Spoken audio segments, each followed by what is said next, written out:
모든 개혁에는 응당, 저항이 있기 마련입니다. 그러나 영원한 개혁은 있어도 영원한 저항은 있을 수가 없습니다. 저는 이제 물러납니다. 한 사람의 평범한 시민이자 정치인의 한 사람으로 돌아갑니다. 존경하는 법무가족 여러분, 법무부 장관 추미애입니다. 1년 전 여러분을 만난 자리에서 국민이 존중받는 편안한 나라, 인권과 민생 중심의 공정사회를 실현하겠다고 다짐드렸습니다.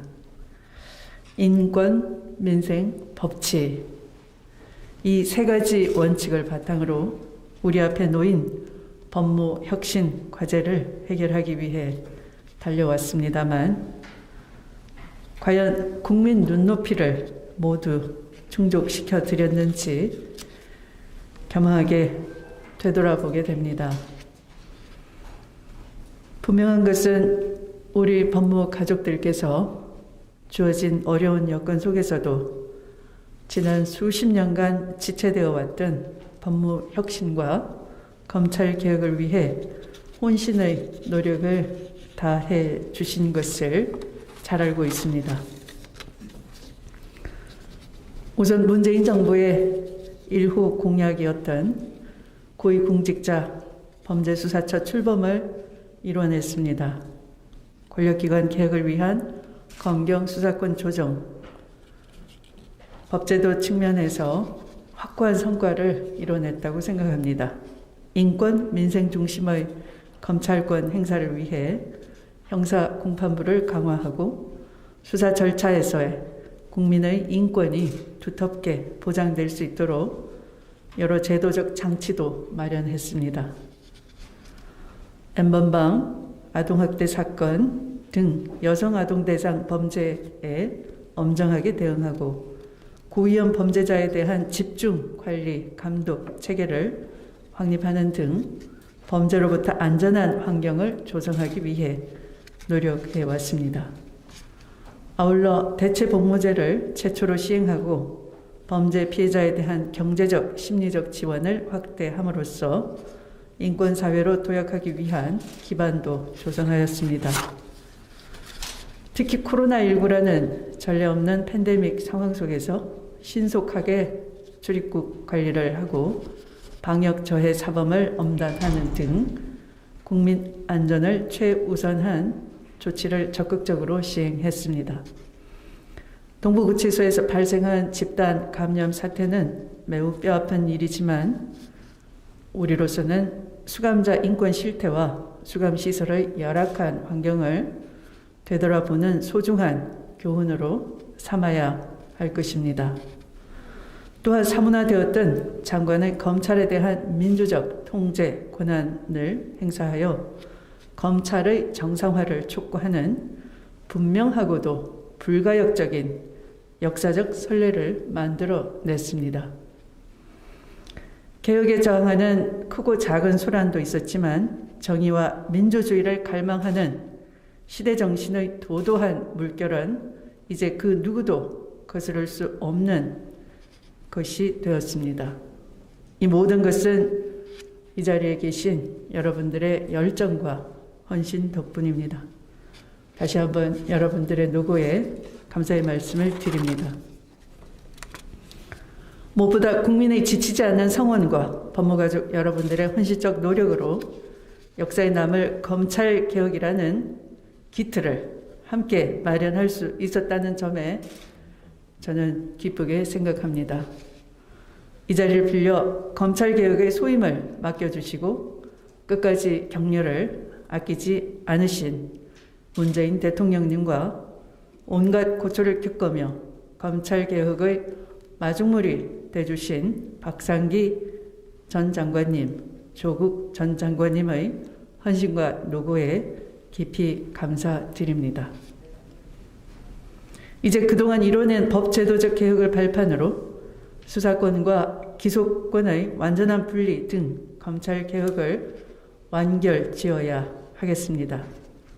70년간 기형적으로 비대해진 검찰권을 바로잡아 형사사법 체계를 정상화시켜 가야 합니다. 검찰 인사에 대한 공정하고 투명한 인사 시스템과 사건 배당 시스템을 구축하고 낡은 관행에 머물러 온 조직 문화의 폐단을 과감히 혁파해 가야 할 것입니다. 저는 취임사에서 검찰 개혁을 위한 줄탁 동시를 말씀드렸습니다. 검찰 내부로부터 개혁적 목소리와 의지를 발현시키기 위해 저 스스로는 얼마만큼 노력했는지에 대해 아쉬운 마음을 갖고 있습니다. 그런 아쉬움을 토대로 국민의 검찰로 가기 위한 3대 개혁안을 만들었습니다. 저는 떠나더라도 남아 계신 여러분에게 많은 참고가 되었으면 하는 기대로 만든 것이니 꼭 봐주시기 바랍니다. 거듭 당부드리지만 이제 검찰개혁은 거스를 수 없는 시대적 요구이며 이를 통해 검찰은 정의와 공정의 파수꾼이자 인권을 지키는 최후의 보루가 되어야 할 것입니다. 국민 위에 군림하던 과거에서 내려와 국민의 옆에서 든든한 친구가 되어주시길 바랍니다. 법무가족 여러분, 스스로가 역사의 길을 내는 사람이라는 것을 잊지 말아 주시기 바랍니다. 스스로 개혁의 대상이 아니라 개혁의 주체로 당당히 일어나 주십시오. 국민과 시대의 요구에 귀를 기울이고 행동하는 것, 그것이 공직자의 본분이며 소명일 것입니다. 저의 공직 인생도 늘 도전의 연속이었습니다. 크고 작은 장애물에 부딪히고 넘어지면서 산을 넘고 바다를 건너왔습니다. 시대와 국민의 가리키는 길을 걷고자 때로는 피구름을 삼키며 무릎이 부서져도 한 걸음 한 걸음 앞으로 내디뎠습니다. 그것이 제 앞을 걸어가셨던 훌륭한 지도자들과 이름없이 쓰러진 국민 앞에 부끄럽지 않게 길을 잇는 자세라 여겼기 때문입니다.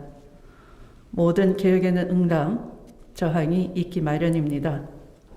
그러나 영원한 개혁은 있어도 영원한 저항은 있을 수가 없습니다. 즉 개혁은 어느 시대에나 계속되지만 저항은 그 시대와 함께 사라지기 마련입니다. 그것이 우리가 걸어온 변함없는 역사의 경로이며 민주주의 발전의 역사이기도 합니다. 우리 역사는 일시적인 후퇴는 있었을지언정 시대 정신이 가리키는 방향으로 끊임없이 전진해 왔습니다. 그러한 과정에서 낡은 질서는 해체되었고 새로운 질서가 나라의 운명과 국민의 삶을 이끌어 왔음을 직시해야 합니다. 떠나는 이 자리에서 법무가족 여러분에게 몇 가지 당부의 말씀을 드립니다.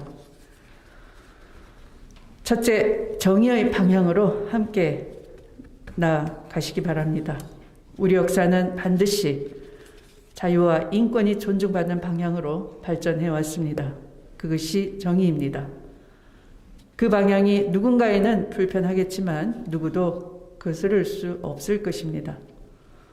법무부라는 명칭에 justice, 즉 정의를 부여한 것을 되새겨 봅시다. 국가의 번영과 공동체의 안녕을 위해 모든 구성원들이 동의하고 따를 수 있는 유일한 가치가 바로 정의 아니겠습니까? 법무부는 단순히 정부 부처의 하나가 아니라 바로 그 정의의 심장이라는 자부심과 사명감을 가져주십시오. 법무가족 여러분의 막중한 책임감을 거듭 강조하는 이유가 바로 이것입니다. 둘째, 주권자인 국민과 함께 걸어가 주십시오. 우리가 국민 옆에 있을 때 비로소 국민 또한 우리 옆에 있다는 것을 명심해 주시기 바랍니다.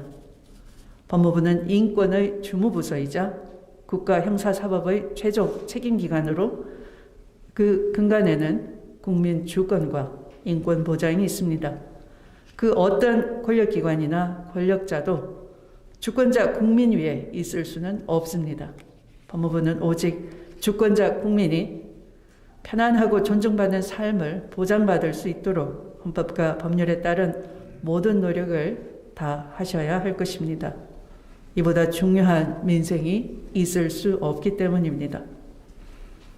셋째, 변화와 개혁을 두려워 마시고 새로운 르네상스 시대를 열어가 주십시오. 그동안 여러분이 법무행정의 최일선에서 보여주신 변화와 개혁을 향한 열정과 의지에 뭉클한 감동을 받을 때도 있었습니다. 그로 인해 오히려 제가 더 큰 용기와 힘을 가질 수 있다는 점을 이 자리를 빌어 고백합니다. 인류사를 되돌아보면 변화와 개혁은 거부하고 저항할수록 더욱 거칠게 다가오고 기꺼이 받아들이고 함께한다면 르네상스와 같은 더욱 풍요로운 역사를 선사합니다. 그 누구도 미래를 알지는 못합니다. 그러기에 새로운 선택과 도전에는 주저함이 따라옵니다. 내가 걷는 길이 과연 맞는 것일까? 고민하며 뒷걸음칠 때도 있을 것입니다. 그러나 여러분, 변화는 한 걸음에서 시작되는 것입니다. 여러분의 그 용감한 한 걸음에 저도 언제나 함께 하겠습니다. 이 세 가지 제67대 법무부 장관으로서 제가 드리는 마지막 당부입니다. 정의의 길을 가주시고 국민과 함께 가주시고 변화와 개혁을 두려워하지 말아 주십시오. 떠나는 장관의 마지막 당부를 가슴 깊이 새겨주시면 더없이 큰 보람이겠습니다. 힘들고 모든 것을 내려놓고 싶을 때 제게 힘이 되어준 말씀이 있습니다. 저의 정치적 스승이신 김대중 대통령님의 말씀입니다. 그 말씀으로 저의 이 임사를 마무리 짓고자 합니다. 우리는 후회해야 할 때 낙심하지 말며 인내해야 할 때 초조해 하지 말며 전진해야 할 때 주저하지 말아야 한다.